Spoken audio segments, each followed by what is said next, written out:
हर छोटे बड़े अपडेट के लिए सब्सक्राइब करें हापुड़ हलचल को और बेल आइकन दबाना ना भूलें।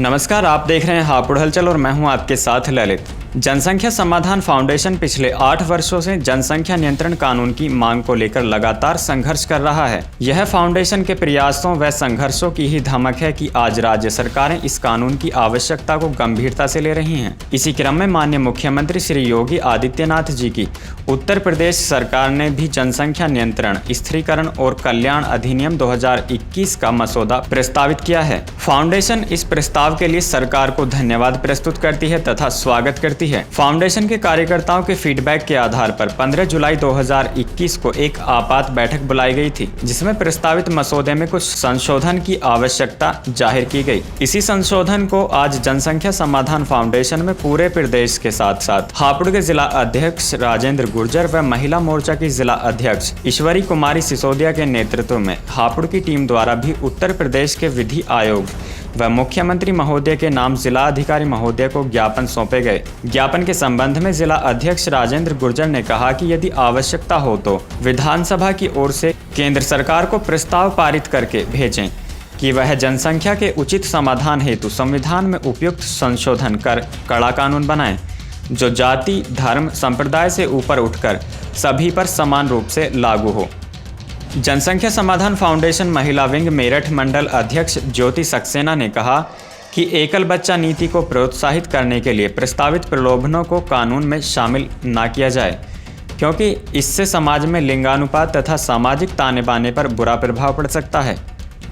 फाउंडेशन के जिला महासचिव सुंदर कुमार आर्य ने ज्ञापन को संक्षिप्त में बताया कि कानून अधिसूचित होने की तिथि के 1 वर्ष के पश्चात तीसरी संतान उत्पन्न करने वाले दंपति को सरकार द्वारा मिलने वाली सभी प्रकार की सहायता व अनुदान समाप्त करने का प्रावधान कानून में लाया जाए तथा जैविक माता पिता व संतान को जीवन पर्यंत मताधिकार से वंचित किया जाए। चौथी संतान की उत्पत्ति पर पिछले प्रावधानों के साथ साथ दंपति को सश्रम 10 वर्ष का कारावास का प्रावधान किया जाए। प्रथम बार जुड़वा संतान उत्पन्न होने पर परिवार पूर्ण माना जाए।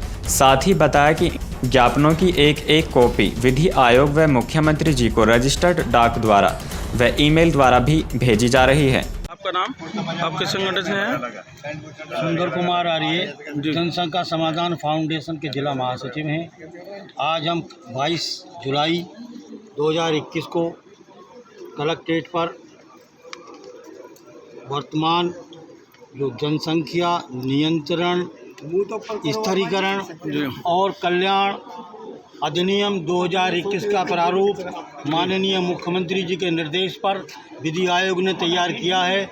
उसमें हम यशस्वी मुख्यमंत्री जी को बधाई देते हैं और साथ साथ ये अनुरोध करते हैं कि इस प्रारूप में बेसिकली कुछ बहुत बड़ी त्रुटियां हैं, जिनसे ये जनसंख्या नियंत्रण वाला प्रारूप प्रभावी नहीं होगा। जनसंख्या समाधान फाउंडेशन चाहता है कि गरीबी की रेखा से नीचे जीवन यापन करने वाले परिवारों को एक बच्चा लड़का पैदा करने पर 80,000 रुपये तथा एक बेटी पैदा करने पर 1 लाख रुपये दिए जाने की नीति को समाप्त किया जाए।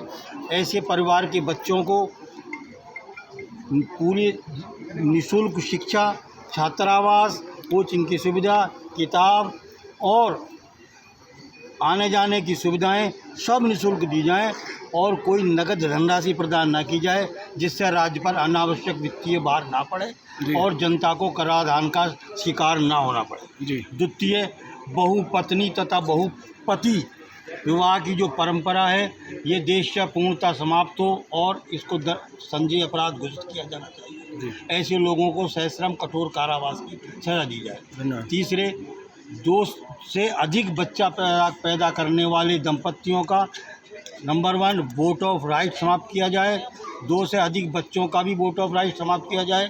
ऐसे माता पिता जो 3 से अधिक बच्चे पैदा करें, उनको सश्रम कठोर कारावास भी दी जाए। धन्यवाद। आपका शुभ नाम, किस संगठन से आप? मेरा नाम राजेंद्र सिंह है, जनसंख्या समाधान फाउंडेशन हापुड़ से जिला अध्यक्ष हूँ जी।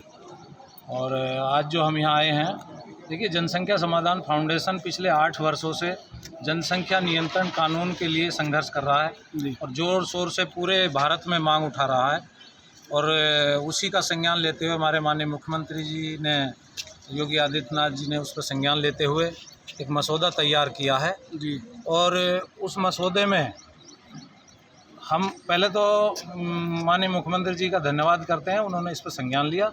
लेकिन जो मसौदा वो लेकर के आए हैं वो मुझे लगता है कि जल्दबाजी में कुछ अधिकारियों के द्वारा मसौदा तैयार किया गया है। उसमें जो कमियां हैं हम उनमें संशोधन कराने के लिए अभी आज ज्ञापन देने के लिए आए हैं। कौन संशोधन चाहते हैं आप? हम चाहते हैं एक तो जो एकल बच्चा नीति की जो इन्होंने मांग रखी है उसमें कि भाई एक बच्चे पे बहुत सारे प्रलोभन इन्होंने दिए हैं, एक बच्चे पे नसबंदी कराने पे ये चीज़ मिलेंगी, वो बिल्कुल भी गलत है। वो जो पहले से ही लोग 2 बच्चों पे आए हुए हैं, 2 से 1 बच्चे पे आ गए हैं, वो और ज़्यादा कम पे आ जाएंगे, 2 से 1 पे आ जाएंगे। और जो ज़्यादा बच्चे पैदा कर रहे हैं उन पे कोई फ़र्क पड़ने वाला इससे नहीं है। इससे असंतुलन देश के अंदर पैदा हो जाएगा। एक तो हमारी ये मांग है कि एकल बच्चा नीति पे कोई भी किसी प्रकार का प्रोत्साहन ना हो। दूसरी हमारी मांग ये है कि जो बहु विवाह करते हैं, कई पत्नियां रखते हैं, उसमें सिर्फ 2 ही बच्चे गिने जाएं, चाहे कितनी भी शादी हो, लेकिन 2 बच्चे ही होने चाहिए। तीसरी मांग हमारी ये है कि जो 2 बच्चों से तीसरा बच्चा कोई पैदा करता है तो उस पर जेल का प्रावधान किया जाए। 2 बच्चों से तीसरा बच्चा पैदा करता है तो उसका माँ बाप का वोट राइट, उस दंपत्ति का वोट राइट ख़त्म होना चाहिए। और तीसरे बच्चे से कोई चौथा बच्चा पैदा करता है तो उसको 10 साल की सश्रम कारावास होनी चाहिए। तब तक ये कानून इसमें ये शामिल नहीं किए जाएंगे, तब तक इसका कोई औचित्य नहीं है, उल्टा नुकसान हो जाएगा। इन्हीं संशोधनों के लिए आज हम माननीय मुख्यमंत्री जी को, राज्य विधि आयोग को और जिलाधिकारी महोदय के माध्यम से ज्ञापन देने के लिए पूरी टीम हमारी महिला मोर्चे की और सभी लोग हम यहाँ पर इकट्ठा हुए हैं। और ये ज्ञापन हम स्पीड पोस्ट भी करेंगे और ईमेल से भी हम भेज रहे हैं। जी, धन्यवाद। आपको बता दें कि इस अवसर पर अरविंद तंवर, हिमांशु खारी, अमित बैंसला, अनिल गुप्ता, कमल सिंह प्रधान, विजयपाल आर्य, विजेंद्र कसाना, सुधीर त्यागी, पूनम सिंघल, ममता गुप्ता, संगीता सिंघल, मुनेश त्यागी, सत्तो, मंजू राणा, सीता देवी, ईश्वर कुमारी सिसोदिया, सुनील तोमर, ज्ञानेंद्र प्रसाद, राकेश मित्तल, सुभाष चंद्र त्यागी, ठाकुर अभिलाष सिंह, विपिन भाटी, मोहित नागर, विपिन अधाना, ओम प्रकाश आर्य, चंद्रपाल जाटव आदि सैकड़ों कार्यकर्ता मौजूद रहे। ऐसी ही तमाम छोटी बड़ी खबरों के लिए आप जुड़े रहिए हमारे साथ। हम हैं हापुड़ शहर का नंबर 1 न्यूज़ चैनल हापुड़ हलचल। नमस्कार। हर छोटे बड़े अपडेट के लिए सब्सक्राइब करें हापुड़ हलचल को और बेल आइकन दबाना ना भूलें।